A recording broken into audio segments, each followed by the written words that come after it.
Hello students, welcome back to catalyst YouTube channel. मेरा नाम है डॉक्टर समा शुक्ला और मैं आज आपके लिए लेके आई हूँ most scoring topic series for CSI DVT GRF में। जो टॉपिक आज मैंने लिया है ये फोटोमॉर्फोजेनेसिस का है और फोटोमॉर्फोजेनेसिस में फाइटोक्रोम का रोल आज हम लोग डिस्कस करने वाले हैं। और मैं आपको बता दूं, अगर ये टॉपिक अभी तक आपने प्रिपेयर नहीं किया है तो जरूर से प्रिपेयर कर लीजिए, क्योंकि इस टॉपिक से बहुत ज़्यादा क्वेश्चंस आपके एग्जाम में आते हैं। देखिए, जो कैटलिस्ट के यूट्यूब चैनल पे हम लोग जो सीरीज़ें लेके आए हैं मोस्ट स्कोरिंग टॉपिक की, इसमें जितने भी टॉपिक्स हम चूज करने वाले हैं आपके कमिंग एग्जामिनेशन को ध्यान में रखते हुए, उन सभी टॉपिक से आपको एग्जाम में क्वेश्चंस मिलने के बहुत ज़्यादा चांसेस हैं।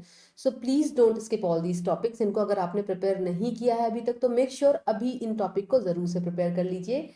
अगर आपका इरादा है इनको स्किप करने का तो अभी मैं क्वेश्चंस दिखाने वाली हूँ, जिनके नंबर्स देख के, ईयर देख के एंड पार्ट सी के हैं बी के हैं, आपको देख के समझ में आएगा कि ये टॉपिक एग्जैक्टली आपको जरूर से प्रिपेयर करके जाना चाहिए।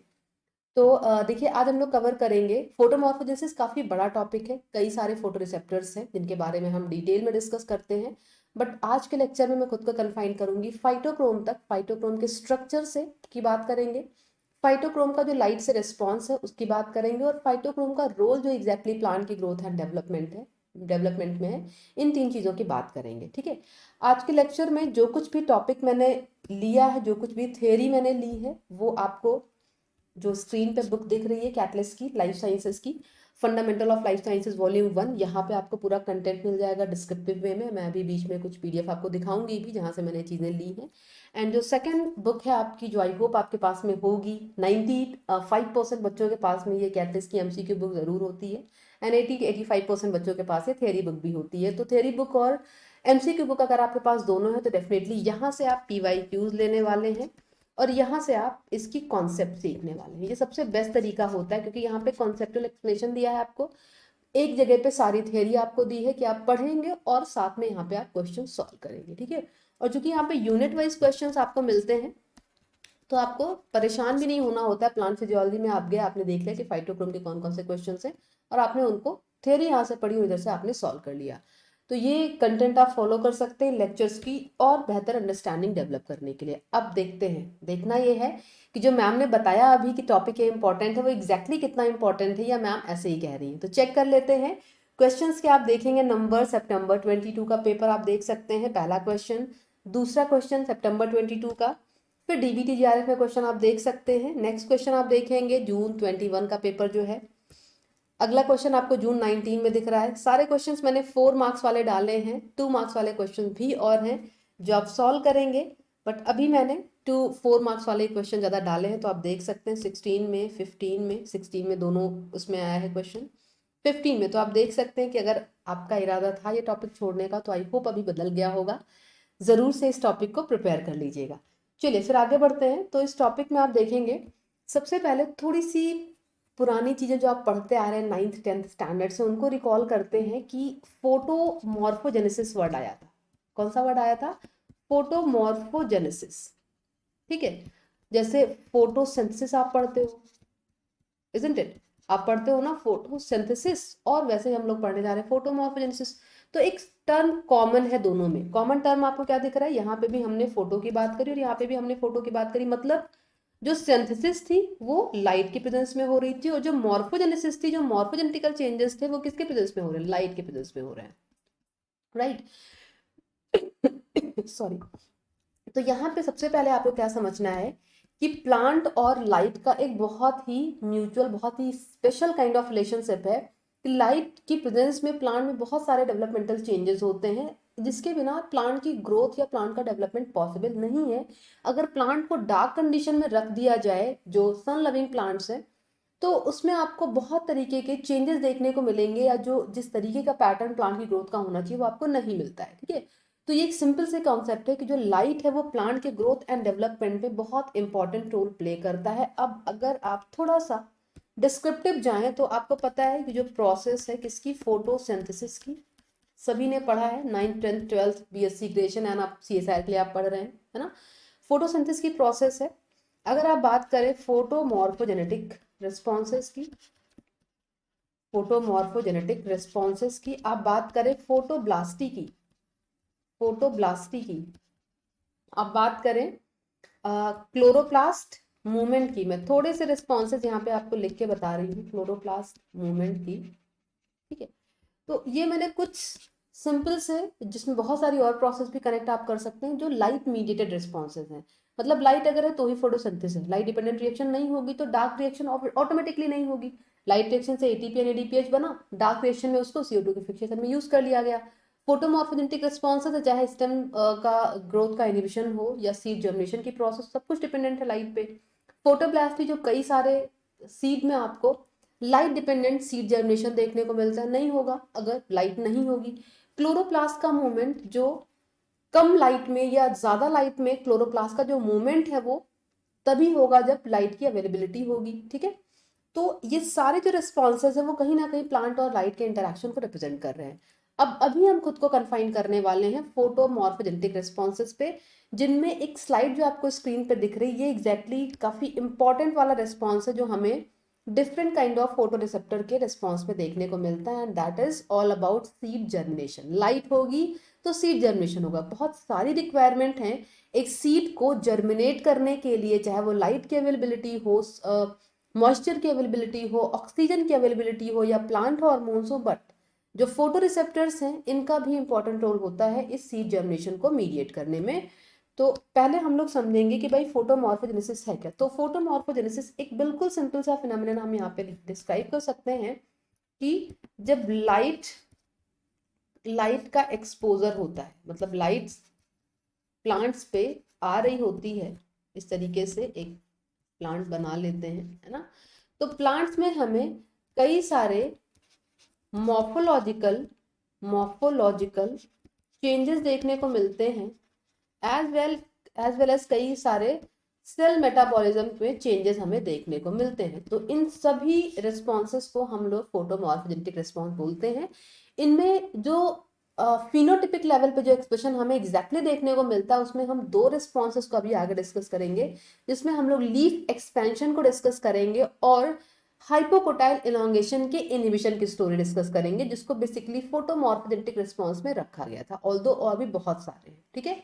तो ये हमने सिंपल बताया कि व्हाट इज फोटोमॉर्फोजेनेसिस या फोटोमॉर्फोजेनेटिक रिस्पॉन्स होता क्या है, कि अगर कोई एक particular segment of light plant पे एक्सपोज की जा रही है, प्लांट का एक्सपोजर है उस लाइट से, तो चूंकि प्लांट में फोटो रिसेप्टर्स ऑलरेडी प्रेजेंट है तो वो उनको परसीव करेंगे और वो एक सिग्नल कास्केड रन करेंगे, जिससे कि प्लांट में अलग अलग तरीके के डेवलपमेंटल चेंजेस हमें देखने को मिलेंगे, राइट। तो यहाँ पे बात आती है कि अगर फोटोमॉर्फोजेनेटिक रिस्पॉन्सेज जनरेट हो रहे हैं तो इनको रिसीव करने के लिए सिग्नल कौन सा आने वाला है, मतलब रिसेप्टर कौन सा है जो इस सिग्नल को रिसीव करने वाला है। भाई प्लांट जो सनलाइट है उसमें अलग अलग तरीके की वेवलेंथ वाली रेज हैं। अगर हम फार रेड की बात करें, रेड की बात करें, ब्लू की बात करें, पर्पल की या यूवी की बात करें, ABC की, तो सबकी अलग अलग वेवलेंथ है और उसके अकॉर्डिंग उनके स्पेसिफिक रिसेप्टर्स हैं जो कि उनको रिस्पॉन्ड करने वाले हैं, ठीक है। तो फोटोमॉर्फोजेनेटिक रिस्पॉन्सेज में एग्जैक्टली हमें 5 different kind of photo receptors देखने को मिलते हैं, जिसमें टाइप 1 की अगर हम बात करें तो ये फाइटोक्रोम्स होते हैं, जिनको आज के लेक्चर में हम लोग डिस्कस करने वाले हैं। सेकेंड जो टाइपोलॉजी है ये है क्रिप्टोक्रोम की। क्रिप्टोक्रोम अभी मैं आगे डिस्कस करूंगी कि फाइटोक्रोम किस लाइट को कर रहा है, एक्सेट्रा, ये सारी चीजें डिटेल में डिस्कस करेंगे। थर्ड पार्ट है आपका फोटोट्रॉपिन्स का।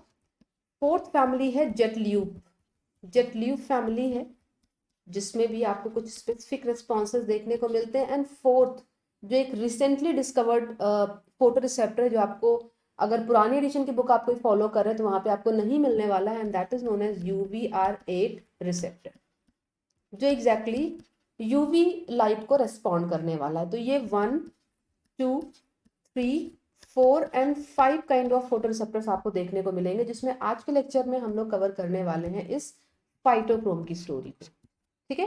तो ये आपके 5 फोटो रिसेप्टर्स हो गए जो इस रिस्पॉन्स के लिए रिस्पॉन्सिबल हैं। अब देखेंगे कि दो चीजें आपको बताई गई कि एग्जैक्टली एक फोटो सेंसरी सिस्टम, जैसे हम फोटो रिसेप्टर की बात करते हैं तो दो चीजें, एक फोटो रिसेप्टर है जिसने उस लाइट के मैसेज को रिसीव किया, फिर आगे पास करने वाला है through signal transduction pathway. Point number 2 कि जो फोटो रिसेप्टर्स हैं, इधर वी टॉक अबाउट फाइटोक्रोम और क्रिप्टोक्रोम और फोटोट्रॉपिन, इनका जो रिस्पॉन्स है वो बहुत ही स्पेसिफिक है। कोई ब्लू लाइट के लिए कर रहा है तो कोई रेड को परसीव कर रहा है, कोई UVA को परसीव कर रहा है। तो इनकी एक स्पेशलिटी है कि ये selectively absorbing different wavelength of light, की किस पर्टिकुलर लाइट को, किस वेवलेंथ को ये रिस्पॉन्ड करने वाले हैं, वो बहुत ही स्पेशल है। और पूछा गया आपके एग्जाम में, लाइक अगर हम फाइटोक्रोम की बात करें तो फाइटोक्रोम रेड लाइट जिसकी रेंज आप 600 से 700 पढ़ते हैं, फार रेड की रेंज जो 710 से आप 800 के अराउंड पढ़ते हैं, और blue light as well as UVA, बहुत ब्रॉड स्पेक्ट्रा को यह कवर करता है। और यही वजह है कि जो फाइटोक्रोम मीडिएटेड रिस्पॉन्सेज हैं वो आपको ज्यादा देखने को मिलते हैं in comparison to rest the photo receptors. अगर हम क्रिप्टोक्रोम, फोटोट्रॉपिन, जेट ल्यूव और यूवीआर8 से इसको कंपेयर करें तो फाइटोक्रोम का बहुत वाइड स्पेक्ट्रा है, बहुत वाइड तरीके के आपको इसके जो चेंजेस इंट्रोड्यूस करता है प्लांट में वो देखने को मिलते हैं। तो यहाँ पे जो सेलेक्टिविटी है आपके एग्जाम में पूछी जाती है कि क्रिप्टोक्रोम किसको रेस्पॉन्ड करता है, फोटोट्रॉपिन किसको रेस्पॉन्स करता है, प्लस इनके जो रिस्पॉन्सेज जनरेट होते हैं, चाहे वो सीड जर्मिनेशन से रिलेटेड हो, क्लोरोप्लास्ट मूवमेंट से रिलेटेड हो, सर्केडियन रिदम की रीसेटिंग से रिलेटेड हो, तो ये सारी चीजें रिस्पेक्टिव फोटो रिसेप्टर्स में आपको देखने को मिलती हैं। नेक्स्ट देखिए, यहाँ पे फाइटोक्रोम को एम्फसाइज किया गया है कि photomorphogenetic responses in plants is the most important and those are that which absorb red and blue light. अब इसमें आपके बेसिकली फाइटोक्रोम आते हैं जो रेड ब्लू दोनों एब्जॉर्ब करते हैं, बट क्रिप्टोक्रोम भी कंसीडर किया आता है क्योंकि क्रिप्टोक्रोम भी ब्लू लाइट रिसेप्टर होते हैं, ये भी ब्लू लाइट को रेस्पॉन्ड करते हैं। ठीक है, नेक्स्ट अब देखेंगे, देखिए फाइटोक्रोम आपको पता है जो मैंने आपको बताया कि red light and far red light mainly blue को भी करेंगे, यूवी को भी करेंगे, बट मेजर जो रिस्पॉन्स इसमें आपको देखने को मिलता है, इनकी रेंज आपको याद करनी है। ये अभी डीबीटी का जो लास्ट ईयर पेपर हुआ था उसमें इस पे क्वेश्चन पूछा गया था कि फाइटोक्रोम की रेंज क्या है। एग्जैक्टली सिंपल क्वेश्चन पूछा गया था कि फाइटोक्रोम की रेंज क्या है, आपको 400, 300, 600 इस तरीके से वैल्यूज दे दी गई थी, तो ये चीजें आप याद रखिएगा। But also absorb blue light, as I told you कि they can also absorb blue light as well as UVA light, लेकिन ये सब लेस क्वांटिटी में होते हैं। जो मेजर रिस्पॉन्स होता है वो रेड और फार रेड से जनरेट होता है। ठीक है, नेक्स्ट जिसको अभी और हम डिटेल में डिस्कस करेंगे कि अगर हम फाइटोक्रोम के स्ट्रक्चर की बात करें तो it has two component, one which is chromophore जो लाइट को परसीव करने का काम करने वाला है, दूसरा जो होता है एपोप्रोटीन पार्ट होता है, और ये दोनों मिलकर क्रोमोप्रोटीन बना रहे होते हैं। क्या कनेक्शन है, किस एंगल से कनेक्शन है, कौन सा बॉन्ड बन रहा है, ये सब चीजें डिटेल में हम डिस्कस करेंगे। बट एज ऑफ नाउ हमने फाइटोक्रोम का देखा कि ये रेड और फार रेड लाइट, ब्लू और यूवीए लाइट, ये चारों तरीके के जोन को रिस्पॉन्ड कर सकता है, जिसमें मेजर जो है वो रेड एंड फार रेड है। सेकेंड पॉइंट हमने देखा कि जो फाइटोक्रोम का स्ट्रक्चर है ये क्रोमोप्रोटीन है, इसमें क्रोमोफोर भी होता है और एपोप्रोटीन भी होता है। ठीक है, सो अब नेक्स्ट यहाँ पे जो मैंने स्ट्रक्चर डाला है ये सभी आप लोग पढ़ते आ रहे हैं, ये भी आप लोग 9th 10th स्टैंडर्ड से पढ़ते हैं। जो स्पेक्ट्रा है डिफरेंट काइंड ऑफ रेडिएशंस का, ये इंपॉर्टेंट इसलिए है, जैसे आप फाइटोक्रोम की बात करो, देखिए फाइटोक्रोम काइंड ऑफ हर तरीके के हायर प्लांट्स की आप बात करो, एल्गा की आप बात करो, फंजाई की बात करो, बैक्टीरिया की बात करो, साइनोबैक्टीरिया की, इन सभी में प्रेजेंट होता है, सभी में प्रेजेंट होता है। लेकिन जब बात आती है ऐसे फाइटोप्लैंक्टॉन्स की जो मतलब ऐसे ग्रुप ऑफ प्लांट्स की जो बहुत डेप्थ में है वाटर में, उनमें फाइटोक्रोम की जो मतलब रिस्पॉन्स है आप कह सकते हो, जो फाइटोक्रोम का रोल है बहुत कम हो जाता है। रीजन सिंपल सा होता है, फाइटोक्रोम रेड और फार रेड को एब्जॉर्ब करने वाले हैं, इनको रिस्पॉन्ड करने वाले हैं। अगर हम वेवलेंथ वाइज जाएं तो वेवलेंथ इनकी बहुत ज्यादा होती है, 600 टू 750 से 80 की रेंज में हम देखते हैं रेड एंड फार रेड को। अब इस वेवलेंथ पे जो इंटेंसिटी, जो एनर्जी होती है वो इतनी ज्यादा नहीं होती है। ठीक है, तो यहाँ पे जो डीप पेनिट्रेशन है इनका वो आपको देखने को नहीं मिलता है फाइटोक्रोम का, इनके higher wavelength and lower energy की वजह से। और ये वजह है कि जो बहुत डेप्थ में प्लांट्स होते हैं, जो फाइटोप्लैंक्टॉन्स ऐसे हैं, उनमें फाइटोक्रोम का बहुत ज्यादा इंपॉर्टेंट रोल नहीं होता है। इस कॉन्सेप्ट पे क्वेश्चन आपके गेट एग्जाम में और डीबीटी एग्जाम में पूछा गया है, तो एक्सेप्शंस हैं, हमेशा पूछे जाते हैं। तो इसलिए जो स्लाइड आपको यहाँ पे दिख रही है, प्लीज इसको, ये स्लाइड आपके लिए बहुत सारे यूनिट्स के लिए इंपॉर्टेंट है, चाहे आप बात करें मेथड्स इन बायोलॉजी यूनिट की, अप्लाइड बायोलॉजी की बात करें, और आप इस सेक्शन में देखें जहाँ पे आप प्लांट फिजियोलॉजी की बात करते हैं। तीनों यूनिट्स के लिए ये जो स्लाइड है आपके लिए इंपॉर्टेंट है, क्योंकि स्पेक्ट्रा की अंडरस्टैंडिंग अगर आपको नहीं होती है तो आप वेवलेंथ और इसका कनेक्टिविटी डेवलप नहीं कर पाते हैं। ठीक है, तो यहाँ पे एग्जैक्टली हम इस रेंज को कैटर करने वाले हैं जहाँ पे हमें पी आर और पी एफ आर वाली चीजें, मतलब रेड जोन और फार रेड जोन मिलता है। ठीक है, इसका 600 टू 750 के अराउंड आपको ये रेंज देखने को मिलती है। और यहाँ पे एक लाइन भी लिखी है जो आपको पूरी डिटेल में, जो मैंने अभी आपको बुक दिखाई कैटलिस्ट की, fundamental of life sciences volume 1, वहाँ पे पूरी डिटेल आपको बहुत डिस्क्रिप्शन मिल जाएगा पूरा। यहाँ पे आपको कुछ लाइंस लिखी भी है कि sunlight exert multiple influences on plant, जैसे मैंने आपको बताया भी, Plants exposes their leaves to sunlight to transform solar energy into chemical energy, and they also use sunlight to wide range of developmental signals that optimize photosynthesis and detect seasonal changes. अब इन्हीं को हम लोग one by one करके discuss करेंगे। So first of all थोड़ा सा structure discuss करेंगे फाइटोक्रोम का। तो ऑब्वियसली एक प्रोटीन है, ये क्रोमोप्रोटीन है क्योंकि क्रोमोफोर इससे जुड़ा हुआ है, सैन ब्लू कलर की प्रोटीन है। Molecular weight is given that is 125 kilo dalton, that is involved in most photomorphogenetic phenomena. मैंने आपको बताया बहुत सारे फोटो रिसेप्टर्स हैं जो अलग अलग रिस्पॉन्सेज जनरेट करते हैं, but out of all these photo receptors this phytochrome play very important role. तो आपको इसमें देखना है कि बहुत सारे मॉर्फोजेनेटिक रिस्पॉन्सेज होंगे जो केवल फाइटोक्रोम से मीडिएट होंगे। अगेन सेकंड पॉइंट जो लाइन आपको लिखी दिख रही है अगेन इंपॉर्टेंट है कि डायटम्स, फंजाई, साइनोबैक्टीरिया, एल्गी सभी जगह पे ये प्रेजेंट होगा।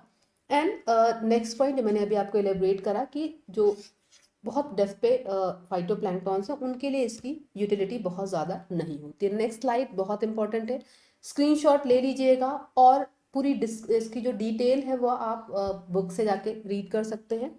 यहाँ पे मैंने रोल डाला है, इस पर कई बार क्वेश्चंस आपको अलग अलग तरीके से पूछे गए हैं कि अगर प्लांट में फाइटोक्रोम के जीन्स जो हैं वो एक्टिव है, उनका ट्रांसक्रिप्शन हो रहा है, ट्रांसलेशन हो रहा है, फाइटोक्रोम के रिस्पॉन्सेज जनरेट हो रहे हैं, तो प्लांट में आपको किस किस तरीके के चेंजेस देखने को मिलेंगे, उसके ग्रोथ एंड डेवलपमेंट के कौन कौन से एस्पेक्ट में आपको फाइटोक्रोम का रोल देखने को मिलेगा। और सारे पॉइंट्स आपके लिए बहुत इंपॉर्टेंट, एक पॉइंट आपको याद करना है। तो first point which is very important that is all about involvement in seed germination. Seed germination के लिए जैसे मैंने आपको बताया बहुत सारी कंडीशंस है, लाइक लाइट है, मॉइस्चर की कंडीशन, ऑक्सीजन की अवेलेबिलिटी है, फाइटोक्रोम है ना।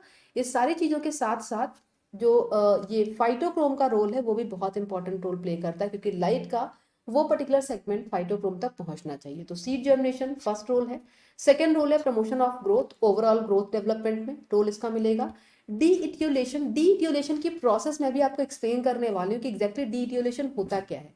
तो अभी हम लोग यहाँ पे हाइपोकोटाइल इपोकोटाइल की कॉन्सेप्ट देखेंगे, फिर देखेंगे कि अगर सनलाइट की प्रेजेंस है तो प्लांट में इटियोलेशन नहीं होता है, डी इटियोलेशन होता है। तो पहले मैं आपको थोड़ा सा स्ट्रक्चर बताऊंगी, फिर इस कॉन्सेप्ट को अभी हम लोग डिटेल में डिस्कस करेंगे। नेक्स्ट है formation of leaf primordia, anthocyanin production. जितने भी पिगमेंटेशन है वो उनके लिए फाइटोक्रोम का ही इंपॉर्टेंट रोल आपको देखने को मिलता है। जो कलर के लिए रिस्पॉन्सिबल है वो ये फाइटोक्रोम्स ही होते हैं।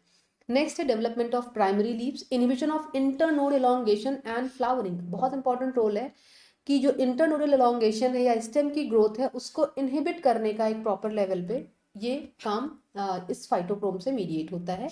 Next and again very very important, enhancement of rate of chlorophyll accumulation. जो प्लांट की ग्रीनरी है, जो प्लांट में क्लोरोफिल का फॉर्मेशन है, उसका एक्यूमुलेशन है, उसमें फाइटोक्रोम का बहुत इंपॉर्टेंट रोल है। और अगर प्लांट को डार्क में रख दिया जाए तो प्लांट की जो लीव्स होती है वो पेल येलो कलर की हो जाती है, जस्ट बिकॉज क्लोरोफिल का फॉर्मेशन और एक्यूमुलेशन ऑप्टिमम लेवल का नहीं होता जितने की रिक्वायरमेंट होती है। नेक्स्ट है प्लास्टिड रेप्लिकेशन एंड लास्ट है promote orientation of chloroplast to directional dim light. ये भी इंपॉर्टेंट पॉइंट है जो हम लोग आगे के लेक्चर्स में डिस्कस करेंगे कि लाइक जब लाइट आती है, मतलब लाइट की जो अवेलेबिलिटी है डिपेंडिंग ऑन हाई है या लो है, उसके अकॉर्डिंग क्लोरोप्लास्ट का जो ओरिएंटेशन है वो भी चेंज किया जाता है। अगर डिम लाइट है तो क्लोरोप्लास्ट का अरेंजमेंट ऐसा होता है कि मैक्सिमम सोलर ट्रैपिंग हो सके, मैक्सिमम लाइट की ट्रैपिंग हो सके। और अगर सनलाइट ज़्यादा है तो क्लोरोप्लास्ट के लिपिड कंपोनेंट को सेव करने के लिए, फोटो इनहिबिशन, फोटो डिस्ट्रक्शन को प्रिवेंट करने के लिए क्लोरोप्लास्ट की जो पोजीशन होती है उसको चेंज किया जाता है ताकि जो मतलब मिनिमम लाइट उस ऑर्गेनेल तक पहुंच पाए।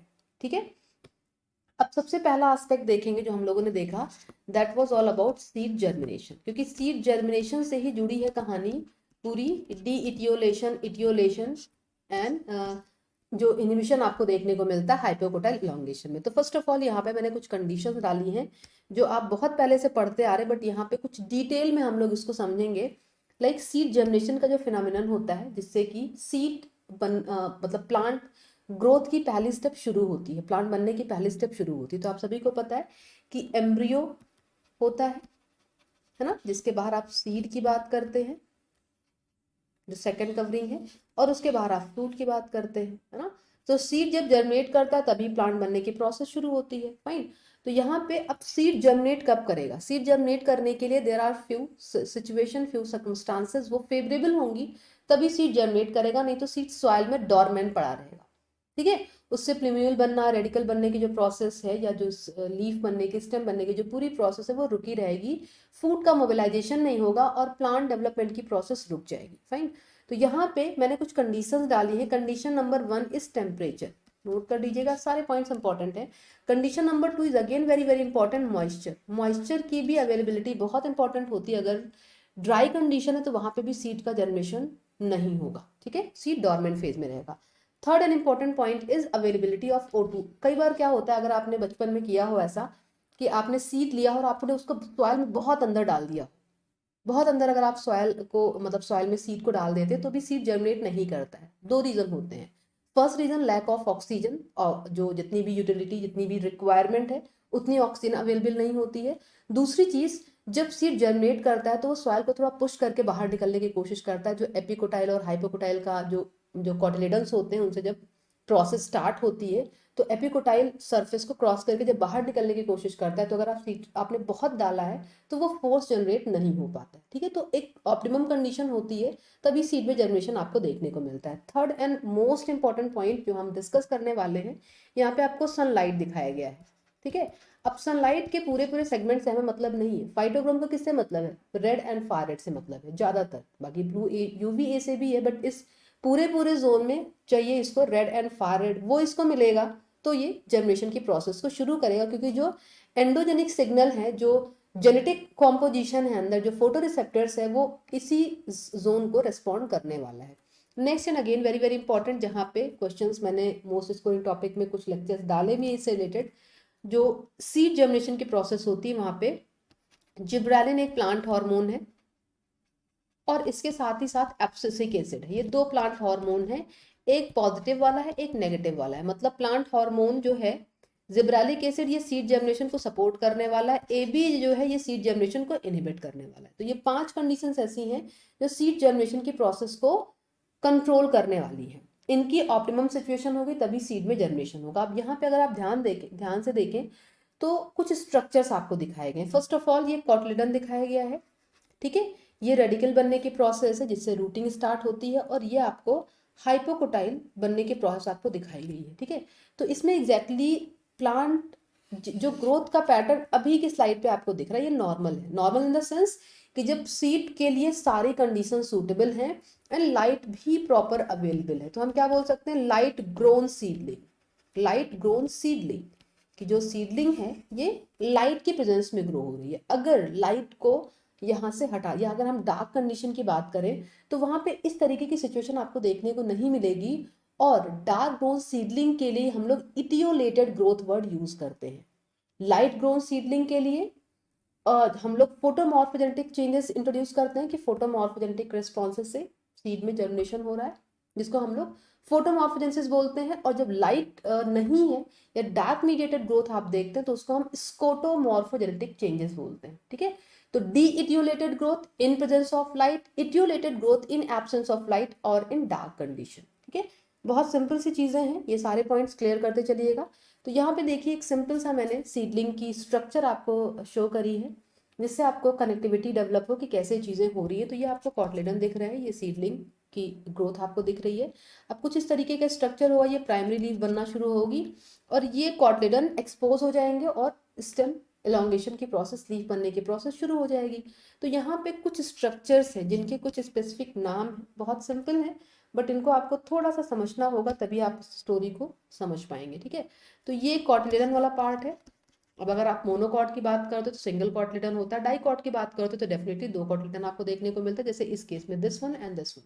तो ये कॉटलेडन का पार्ट है। और ये जो पार्ट होता है, जो रूट जो रेडिकल से निकलती है, रेडिकल और कॉटलेडन के जो बीच का पार्ट होता है, this section is known as hypocotyl, ठीक है।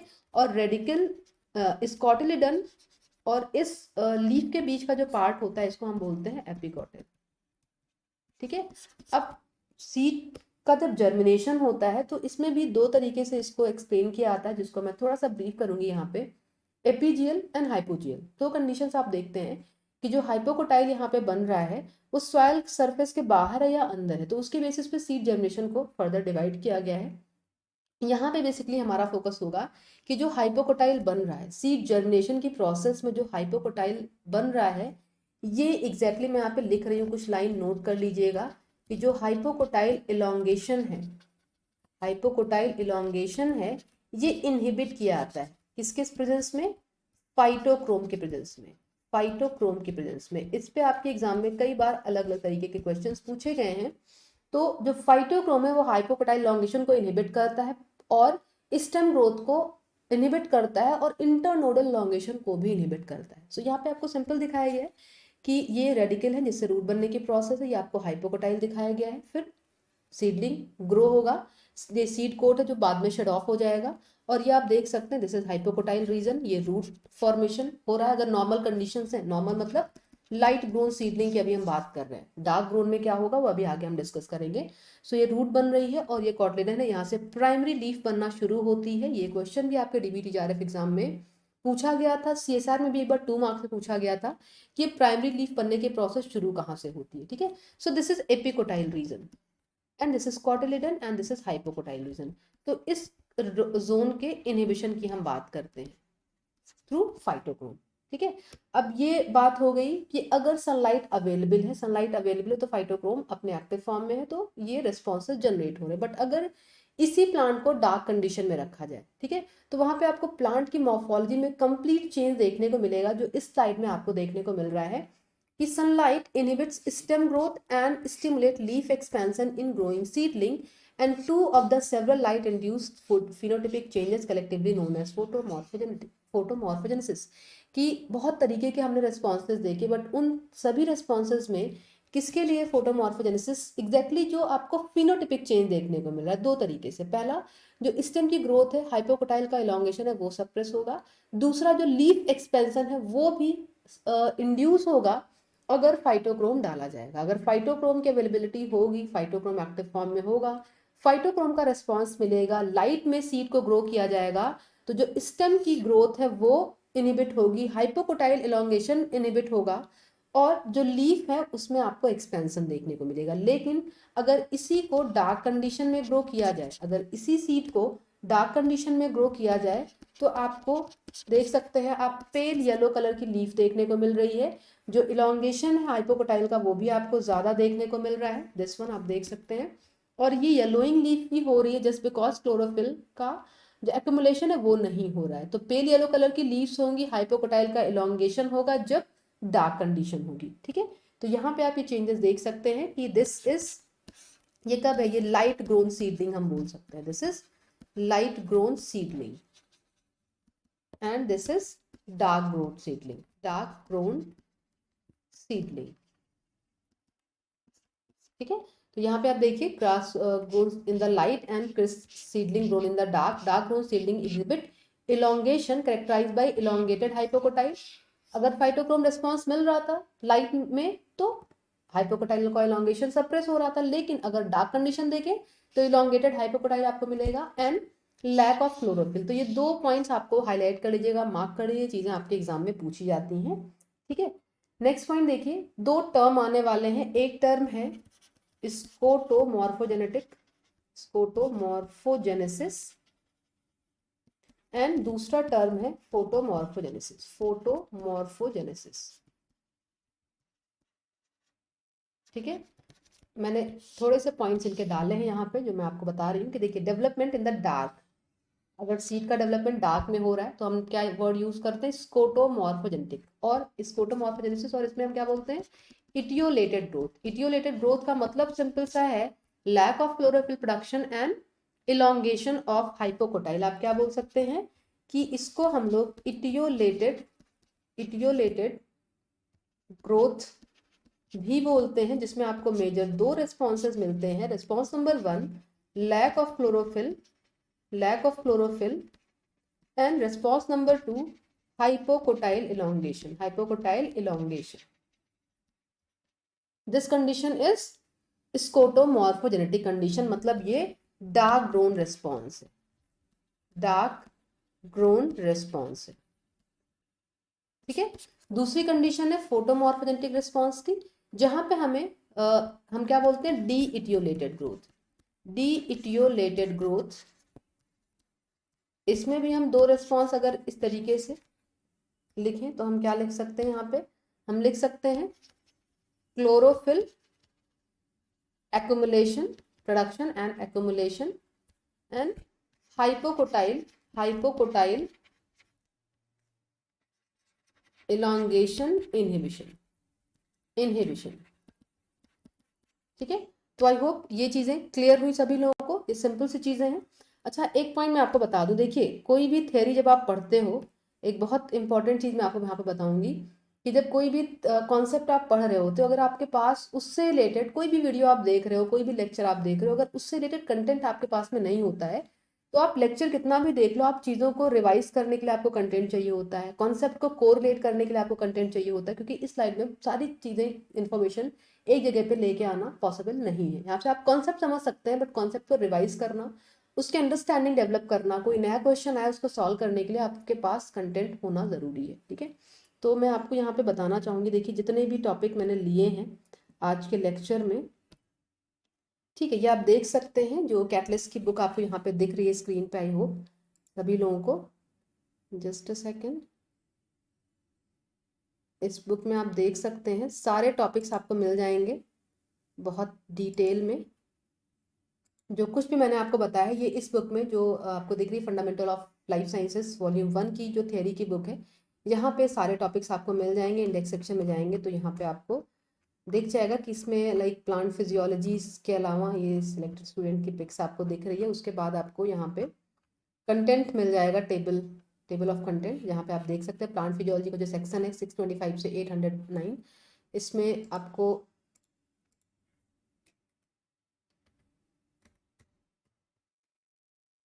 आप जाएंगे तो यहाँ पे आपको प्लांट फिजियोलॉजी के सभी टॉपिक्स मिल जाएंगे। जो कुछ भी मैंने अभी लेक्चर में आपको समझाया, उसका डिटेल में आपको पूरा पोर्शन इस बुक में मिल जाएगा।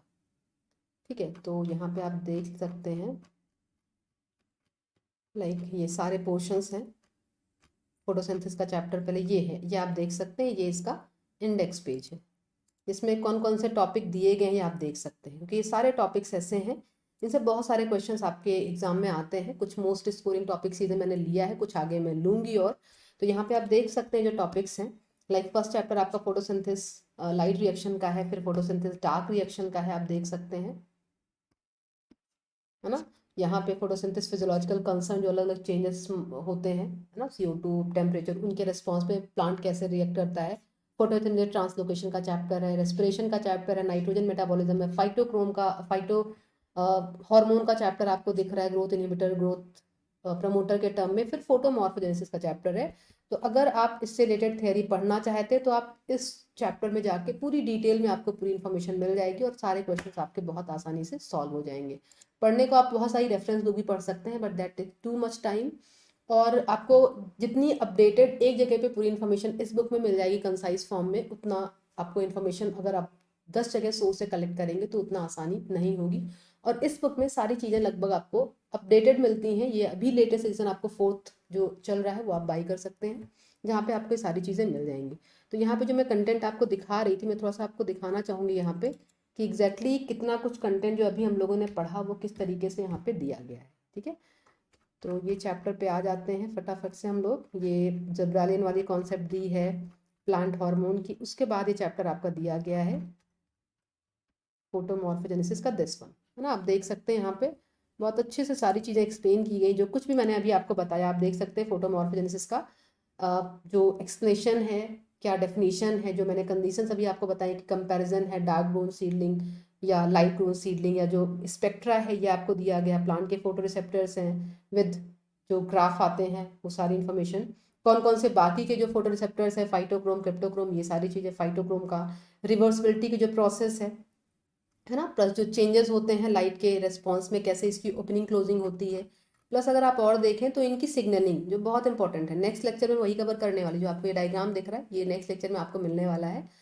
तो अगर आप ये कॉन्सेप्ट पढ़ना चाहते हैं तो ये बुक आप रेफर कर सकते हैं जो मैंने अभी आपको बताया। लिंक इस बुक का आपको डिस्क्रिप्शन में मिल जाएगा, जहाँ से आप इसको बाई कर सकते हैं।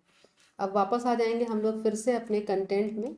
कंटेंट देखिए बहुत ज़रूरी है, आप कहीं से भी पढ़ो, अगर आपके पास प्रॉपर कंटेंट नहीं तो आप कॉन्सेप्ट को समझ नहीं पाते हो। ठीक है, तो यहाँ पे हम लोग जो डार्क ग्रोन और लाइट ग्रोन सीडलिंग की बात करें थे, जिसका एक डायग्राम भी मैंने यहाँ पे दिखाया है आपको, कि डार्क ग्रोन सीडलिंग में आप देख सकते हैं हाइपोकोटाइल का एलोंगेशन आपको नहीं देखने को मिलेगा, जबकि जो डार्क ग्रोन सीडलिंग है यहाँ पे आप देख सकते हैं हाइपोकोटाइल का एलोंगेशन बहुत ज़्यादा होगा, इवन जो रूटिंग है वो भी कम होगी, जो रूट का फॉर्मेशन होगा वो भी इनहिबिट होगा। ठीक है, तो यहाँ पे आपको normal root development, hypocotyl elongation का इनहिबिशन और लीफ का एक्सपेंशन देखने को मिलेगा लाइट ग्रोन सीडलिंग में। जो डार्क ग्रोन सीडलिंग होंगी वहां पे हुक का जनरेशन होगा, हाइपोकोटाइल एलोंगेशन होगा, रूट का इनहिबिशन होगा। तो ये सारी चीजें आपको यहाँ पे दी गई है।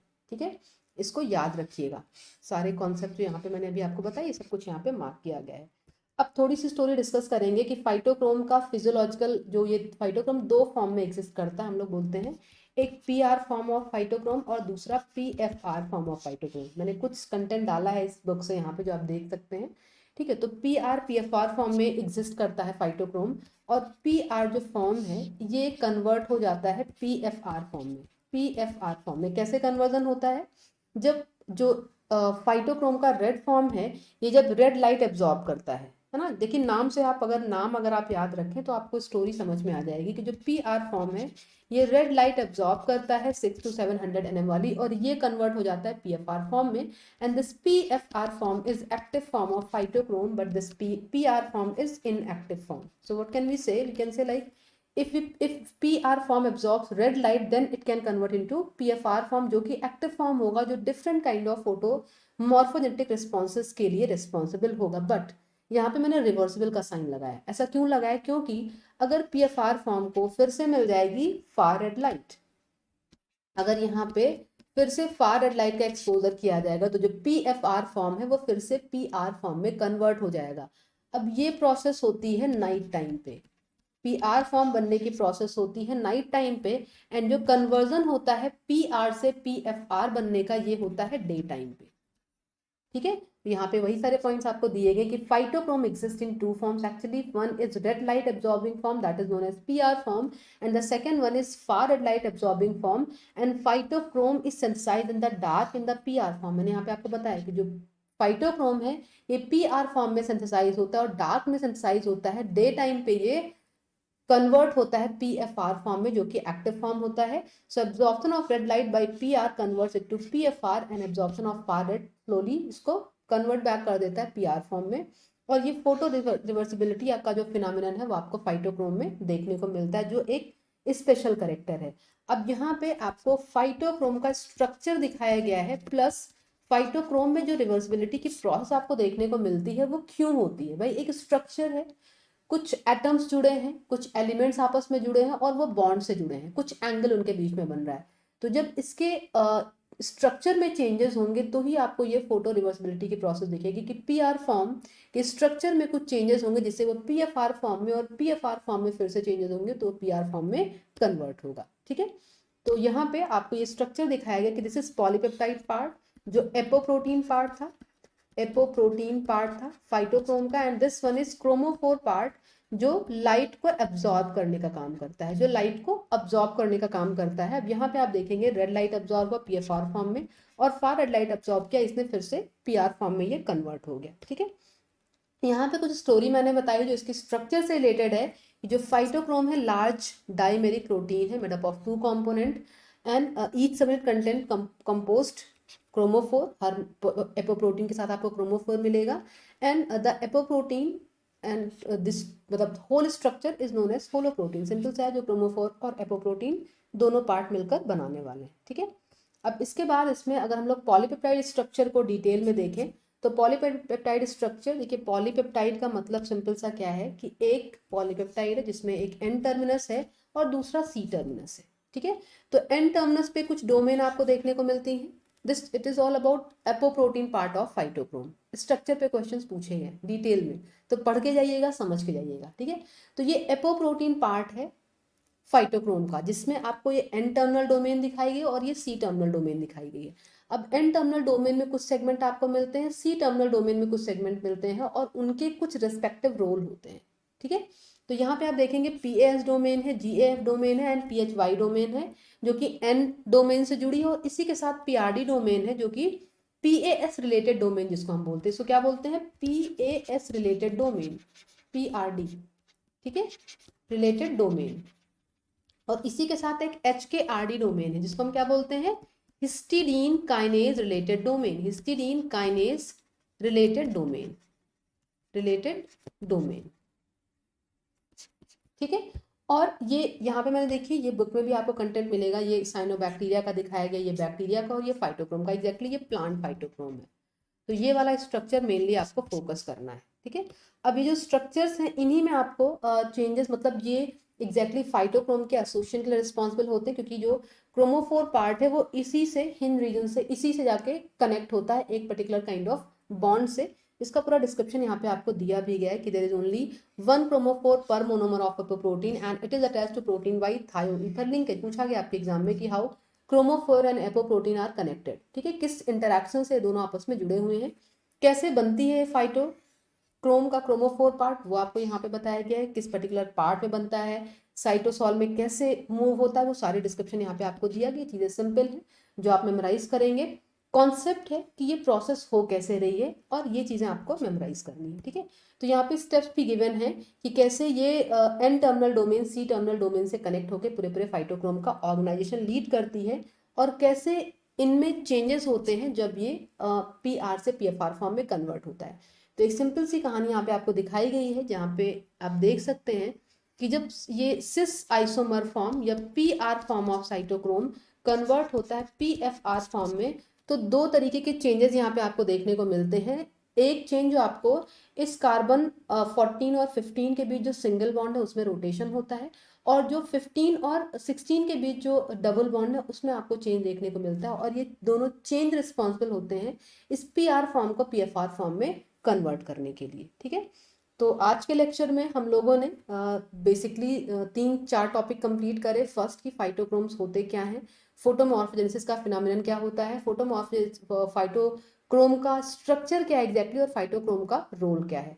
नेक्स्ट टॉपिक जो मैं लेके आऊंगी उसमें मैं फाइटोक्रोम की सिग्नलिंग आपको बताऊंगी, और फिर हम लोग इन दोनों टॉपिक से रिलेटेड क्वेश्चन सॉल्व करेंगे जो मैंने आपको स्टार्टिंग में भी दिखाए थे कि फाइटोक्रोम के स्ट्रक्चर, रोल प्लस सिग्नलिंग को मिला के काफी सारे क्वेश्चन पूछे गए। अभी भी अगर आप देखो तो बहुत सारे क्वेश्चंस अभी भी आप सॉल्व कर सकते हो, अभी जो आधी कॉन्सेप्ट आपने पढ़ी है तब भी अगर आप यहाँ पे ध्यान दो तो आपको जो क्वेश्चन पूछा गया था सितंबर 22 में क्या था, young seedling of Arabidopsis plant are expose to following light conditions, जहाँ पे आपको दिया गया है कि अलग अलग कंडीशंस दी गई, आपसे पूछा गया है कि which of the above condition will lead to photomorphogenesis.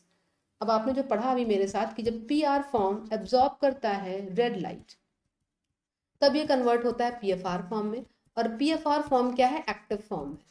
ये रिस्पॉन्सिबल है फोटोमॉर्फोजेनेटिक रिस्पॉन्सेस के लिए, जो फोटोमॉर्फोजेनेटिक रिस्पॉन्सेस प्लांट में मिलेंगे उसके लिए PFR फॉर्म रिस्पॉन्सिबल है। और PFR फॉर्म बनेगा कैसे, जब रेड लाइट को एब्जॉर्ब किया जाएगा। तो आगे हम फार रेड लाइट कुछ भी करें, सबसे एंड जो देना होगा वो हमें रेड लाइट देना होगा। तो यहाँ पे स्टेटमेंट आप देखेंगे, फार red light followed bye red light, ठीक है, यहाँ पे फोटोमॉर्फोजेनेटिक रिस्पॉन्स मिलेगा। फार रेड लाइट थी बट लास्ट में आपने रेड लाइट कर दी, तो जो PR फॉर्म था वो फिर से PFR में कन्वर्ट हो जाएगा। तो स्टेटमेंट नंबर 1 तो करेक्ट है, बिल्कुल करेक्ट है, ठीक है। सेकंड देखिए, फार red light followed bye red and dark phase, far red light followed bye red and dark phase, अगर डार्क फेज होगा तो फिर से PR फॉर्म कन्वर्ट हो जाएगा, तो ये स्टेटमेंट आपका सही नहीं होगा। नेक्स्ट देखेंगे, red light followed by far red light, far red light बाद में देंगे फिर से रेड लाइट रेड फॉर्म में कन्वर्ट हो जाएगा, ये भी इनकरेक्ट होगा। Dark phase followed by far red light and then red light आपने बाद में दिया, रिस्पॉन्स आपको मिलेगा, ठीक है।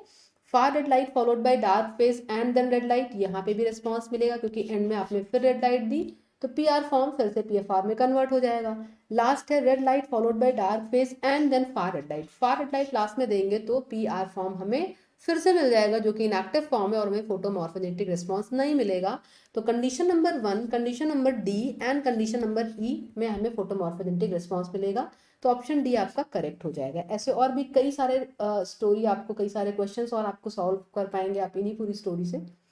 तो लेक्चर को वॉच करिएगा एंड प्लीज स्किप मत करके जाइएगा, बहुत इंपॉर्टेंट टॉपिक है, अगर आप स्किप करेंगे तो फिर एग्जाम में आप पछताने वाले हैं। जितने भी मोस्ट स्कोरिंग टॉपिक में हम लोग, मोस्ट स्कोरिंग टॉपिक सीरीज जो हम लोग लेके आए हैं, जितने भी लेक्चर्स इसमें आपको मिलने वाले हैं इनसे जरूर क्वेश्चंस आपको मिलेंगे। तो इनको वॉच करिए, कॉन्सेप्ट को प्रिपेयर करिए, बुक से रीड करिए ताकि जो कंटेंट है उसको आप अच्छे से समझ पाए। चलिए नेक्स्ट वीडियो में जल्दी ही मिलते हैं, वीडियो को वॉच करिएगा अच्छे से।